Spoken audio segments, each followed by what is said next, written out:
আসসালামু আলাইকুম রাহমাতুল্লাহ। সম্মানিত দর্শক, কাছের দূরে দেশ প্রবাসের যারা যেখান থেকে আজকের ভিডিওটি দেখতে আসছেন, সবাইকে অসংখ্য ধন্যবাদ। বন্ধুরা, চমৎকার একটি আমল আপনাদের সাথে শেয়ার করব।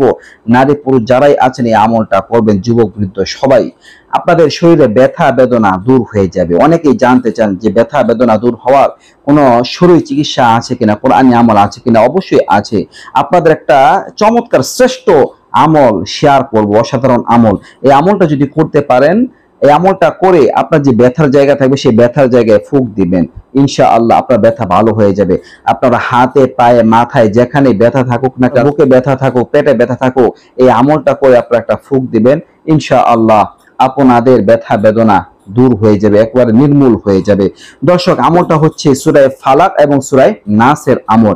এই দুইটা সূরা খুবই উপকারী। কোরআনে কারীমের 113 নাম্বার ও 114 নাম্বার সূরা, সূরা ফালাক ও সূরা নাস, যে দুইটা সূরাকে তাআবিজাতাইন বলা হয়, অর্থাৎ জিন শয়তানের থেকে আশ্রয় লাভের সূরা। এই দুইটা সূরা আপনারা পাঠ করবেন। সূরা ফালাক, বিসমিল্লাহির রহমানির রহিম, কুল আউযু বিরাব্বিল ফালাক মিন শাররি মা খালাক ওয়া মিন শাররি গাসিকিন ইযা ওয়াকাব ওয়া মিন শাররিন নাফাসাতি ফিল উকাদ ওয়া মিন শাররি হাসিদিন ইযা হাসাদ।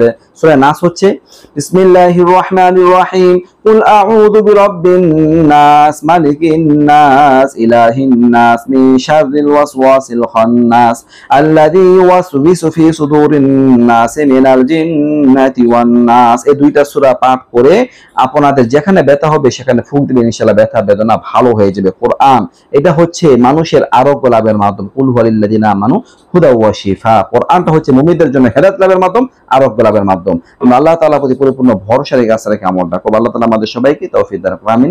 এই ছিল আলোচনা। নিত্য নতুন আরো ভিডিও পেতে সবাই পাশে থাকবেন। আসসালামু আলাইকুম ওয়া রাহমাতুল্লাহ।